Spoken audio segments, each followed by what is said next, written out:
There's a process which has made more people rich than any other single process of goal achieving. And it's to take your major goal and structure it as a question.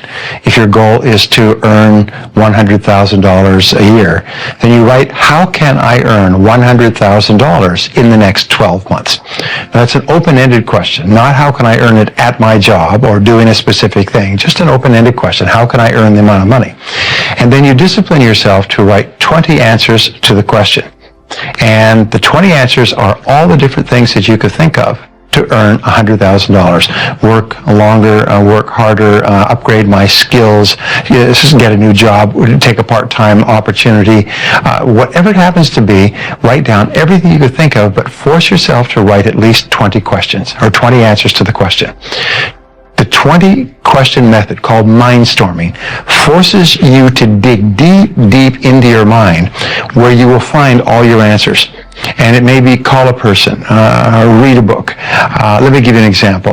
We had a young fellow, entrepreneur, he got 35 years old. He'd built a successful business. He'd worked about 10 years to do it. And he, for 2 years, wanted to sell his business so he could take a year off and travel, enjoy his money. And so for 2 years, he just sort of floundered around like a fish on the dock, wanting to sell his business. Nobody offered to buy it. He suggested it to people. People were not interested, and so on. And in this exercise that they put him through, his 20th answer, and often it's the 20th answer that is the breakthrough, was buy a book on how to sell your own business. And it just went off like a flashbulb in his mind. At the break, he got up. It was a downtown hotel. Got up, went down to the street to a major bookstore, went and found, he was amazed at the number of books that had been written on how to buy and sell a business. So he bought 2 or 3 books. 2 months later, he had restructured, packaged his business, sold it completely, satisfactorily, and took a year off. He said, but it was just a single idea. It was a breakthrough idea. But it was so simple. Just get a book on the subject. And you think, boy, that's pretty obvious, yes? But it's the most obvious answers that we overlook. Well, what I teach is the importance of goal setting very clear goals, making plans to achieve the goals, and then working on those goals each day. Because when you are working toward a goal, your self-confidence goes up, your energy goes up, and you actually become more intelligent. So this feeling of forward movement is one of the most important success secrets in the world. Successful people are always moving towards something important to them, and the feeling of movement makes them happy. It releases endorphins in your brain, which cause you to be more creative, more positive, stronger, and more powerful. So why is it then that most people have no goals? If you can earn 10 times as much with goals, and if you can have 10 times as much success with goals, why don't people all have goals? Here are 5 myths about setting goals and objectives that might stop you from reaching what you want. The first one is, I already have goals. I don't need to set any. People who say this also say that their goals are, want to be rich. I want to be thin. I want to be thin. I want to be happy. I want to be successful. I want to be popular, and I want to live my dreams. But these are not goals. These are wishes and fantasies common to all mankind. Crazy people and homeless people have these as goals. They're not goals. They're just fantasies. Sometimes they're just illusions. A goal, on the other hand, is like a beautiful home, carefully designed and continually upgraded. It's regularly worked on and constantly improved. If it's not in writing, it's merely a dream or a wish. We say that a goal that is not in writing is a wish with no energy behind it. It has no power in your life.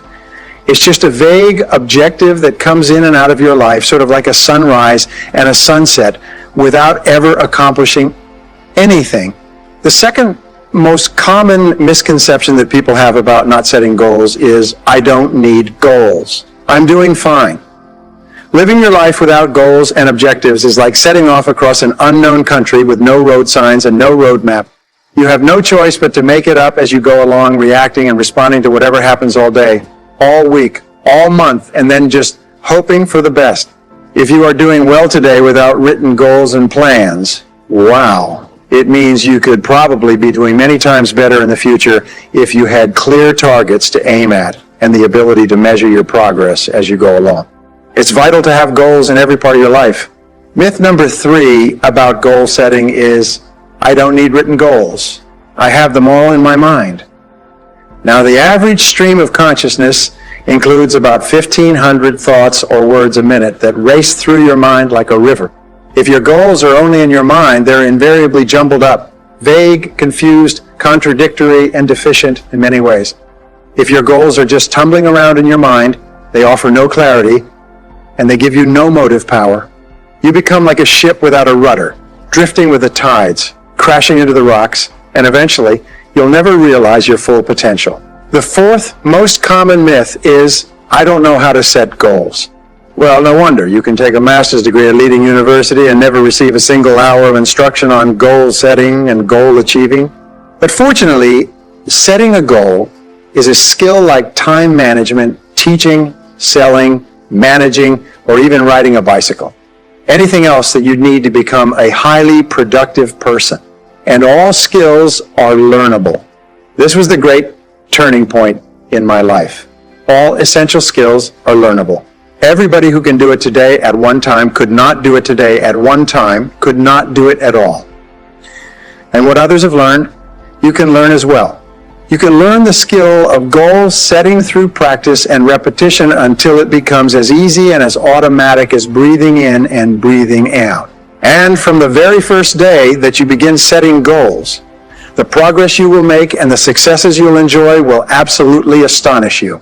Now, the final myth that people use not to set goals is goals don't work. Life is too unpredictable. Well, here's an analogy.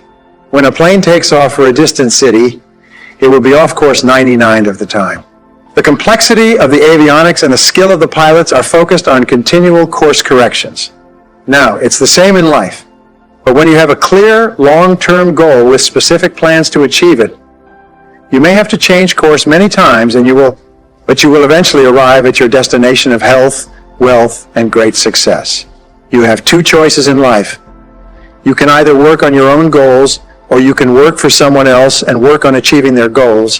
When you learn how to set goals for yourself, you take complete control of your life and jump to the front of the line in your potential for great achievement. A road will get you there, and as Wayne Gretzky said, you miss every shot you don't take. The very act of taking the time to decide what you really want in each area of your life can change your life completely. The 3% factor is a phenomenon where only 3% of adults have written goals and plans, yet this 3% earns more than all of the other 97% put together. Why is this? The simplest answer is that if you have a clear goal and a plan to achieve it, you have a track to run on every single day, instead of being sidetracked by distractions and diversions. More and more of your time becomes focused in a straight line from where you are to where you want to go. This is why people with goals accomplish so much more than people without them. The tragedy is that most people think that they already have goals, but what they really have are hopes and wishes. However, hope is not a strategy for success, and a wish has been defined as a goal with no energy behind it. Goals that are not written down and developed into plans are like bullets without powder in the cartridge. People with unwritten goals go through life shooting blanks because they think they already have goals and never engage in the hard, disciplined effort of goal setting. So, the 7-step goal setting process. Number 1, decide exactly what you want. Be specific. This is really important. I love this. Decide exactly what you want and be specific. It has to be so clear a child could understand it. Second of all, write it down and make it measurable. A goal that is not in writing is not a goal at all. In fact, if you were just to do number 1, number 2, and number 3, set a deadline and set sub-deadlines if necessary. Basic rule is that there are no unrealistic goals, there are merely unrealistic timelines, unrealistic deadlines. So if you set a goal and you don't achieve it by the deadline, what do? Set another deadline. Just move it back. Obviously, you misjudged. Remember, it's just a guesstimate of when you can achieve the goal. However, with a deadline, half the time you'll achieve it before the deadline. Always when I write down a goal, which I do every day, I say I achieved this goal by this date. So in other words, it's achieved anywhere between now and then. I don't say at the date, but by this date or before this date. But by is my favorite word. I achieve it by June 30th, 2011. I achieve it by December 31st, 2011. Achieve this goal by. And if all you did was this, decide what you want, write it down, and set a deadline, it will change your life forever. I've had people who've just staggered at the difference it made in their lives to write these goals down and just set a deadline on them. But that's not enough. Number 4 is to determine the obstacles that you'll have to overcome to achieve the goal. Remember, the question that we ask is, why aren't you already at the goal? If you want to earn twice as much, why aren't you already earning twice as much? What's the reason? What's holding you back? What's the constraint or the obstacle that's stopping you? Now, in 80% of cases, the 80-20 rule applies here. In 80% of cases, the obstacles between you and your goals are inside you. They're internal. They're not on the outside. So the mark of the superior person when they have a problem is they always say, what is it in me that's holding me back? What is it in me that's holding me back?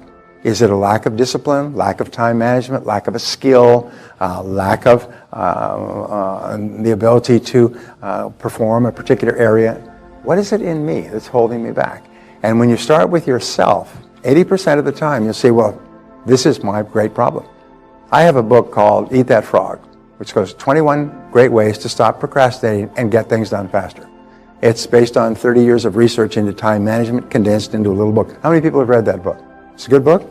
It's a life. It transforms people's lives because the number one obstacle in many cases is procrastination, and it shows you how to develop the habit of getting on with it and starting your most important task and just getting it done. And when you get into the habit of determining your most important task and then just doing it, your whole life explodes. Because after that, you start to get everything done. And you start to get more and more done. And not only that, you feel happy. As you do important tasks, you feel happy. Your self-esteem goes up. You have more energy. Your self-confidence goes up. You're motivated to do more things. So one little problem, procrastinating. People say, well, it's procrastination is what holds me back. It's taking the first step.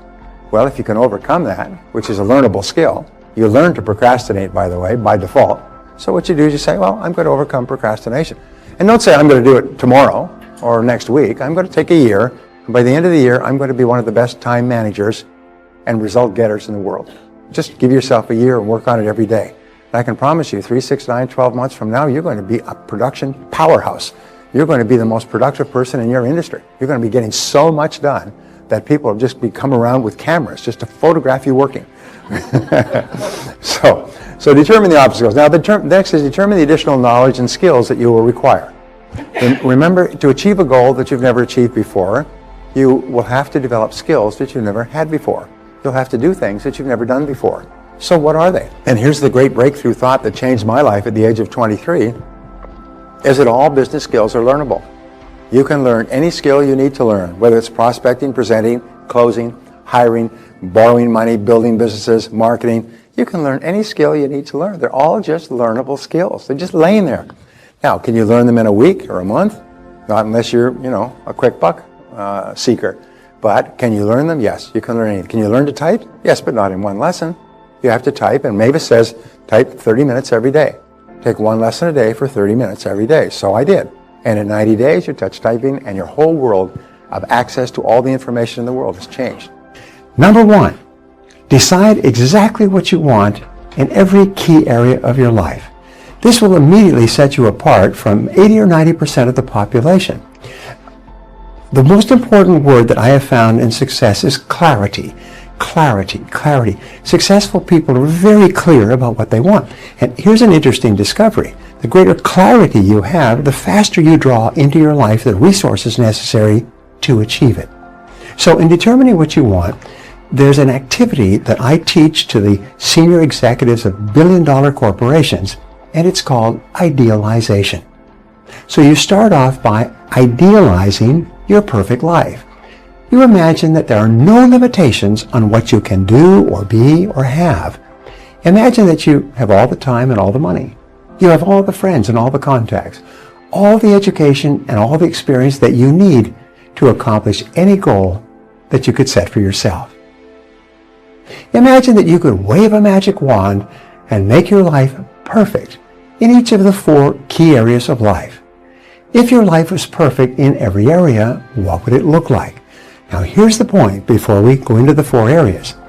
The fear of not achieving your goal, what we call self-limiting beliefs, holds you back more than anything else.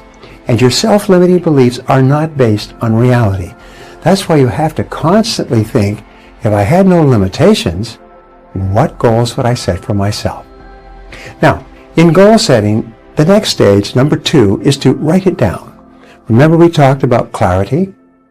Francis Bacon once says that writing maketh an exact man. Is when you write your goals down clearly, they take on a power of their own in your mind. You pull them out of the air where they have no substance at all, and you write them down on paper, and now you have something you can touch. Your goals must be in writing. Many people say, oh, I know exactly what I want. And I've met and worked with these people over the years, and you know something? They're almost all failures. They say, oh, I know what I want. I don't have to write it down. Yes, you do, because until you start writing, we find that there's an incredible connection between the head and the hand. And when you start to write goals, you'll be absolutely astonished what comes out on the paper. And when you write a goal down, you engage in what is called a psychoneuromotor activity.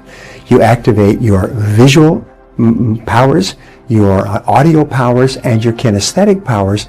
And whatever you write down, you actually program straight into your subconscious mind, where it starts to work 24 hours a day. Great stuff, let me tell you. Now your goals must be clear, specific, detailed, and measurable.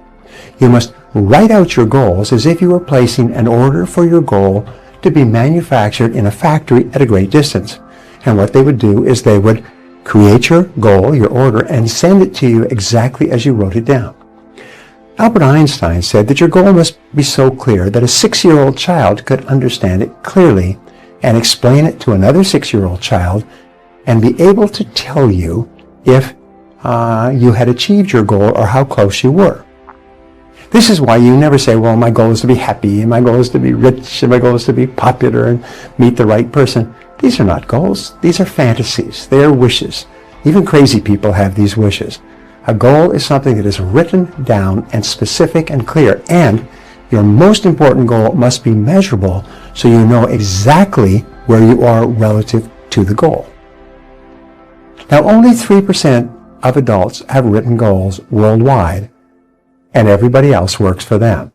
In fact, the studies done at Yale and Harvard proved over a 20-30 year period that people with written goals ended up earning and having a net worth 10 times greater than people without goals, holding constant for intelligence, grades, graduation from courses, industries, marital status, and parts of the country.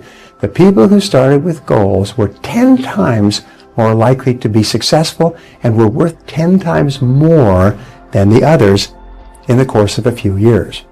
Goal setting is really great. Now, number 3, set a deadline. Set a deadline, and then if necessary, set sub-deadlines on your goal. For example, if you set a 12-month goal to double your income, then you break it down into 9 months, 6 months, 3 months, and then 2 months, 1 month. And then if you're really smart, week by week by week, and some people even break their goals down into daily activities. If it's a 20-year goal, break it down into 20 years, 10 years, 5 years, 4, 3, 2, 1, and then 3 months, and then 1 month. The more you break your goal down, the more likely it is you will achieve it. And then you complete your big goal one step at a time. Now, your subconscious mind uses deadlines as forcing systems. They drive you consciously and unconsciously toward achieving your goal on schedule.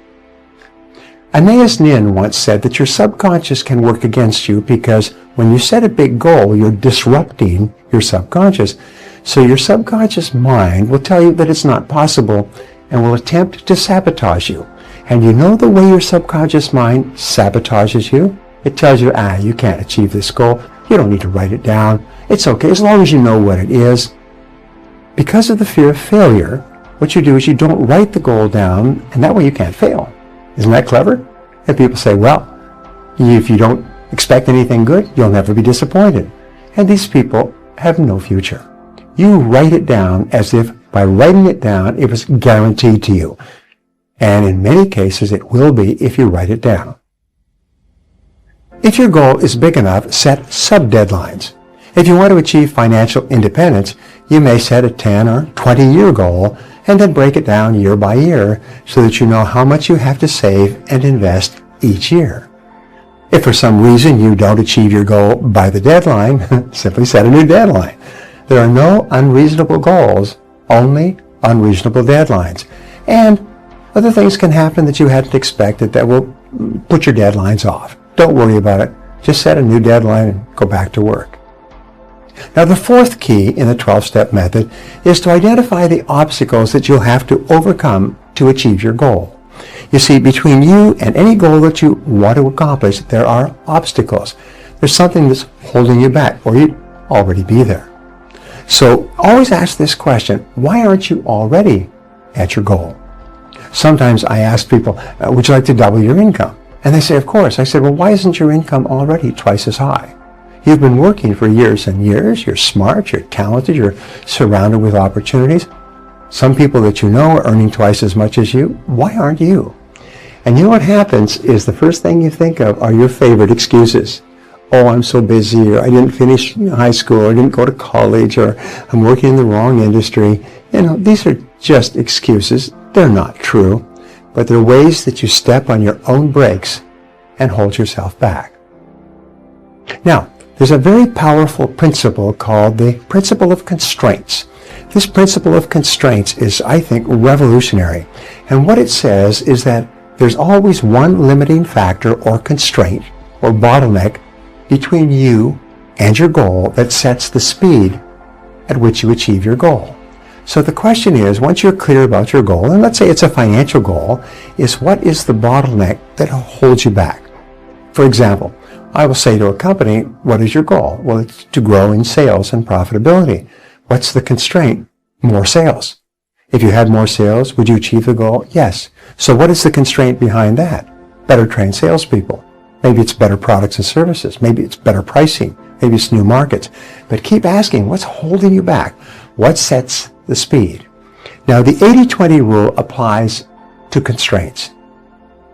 Fully 80% of the reasons that are holding you back from achieving your goal are inside yourself. They're not on the outside. Average people always blame their problems on external circumstances. Top people look inside themselves. The things that are holding you back are usually the lack of a skill, the lack of a quality like self-discipline, or the lack of a particular knowledge or skill, all of which you can learn or acquire. Only 20% of the reasons you are not achieving your goals are on the outside, so always start with yourself.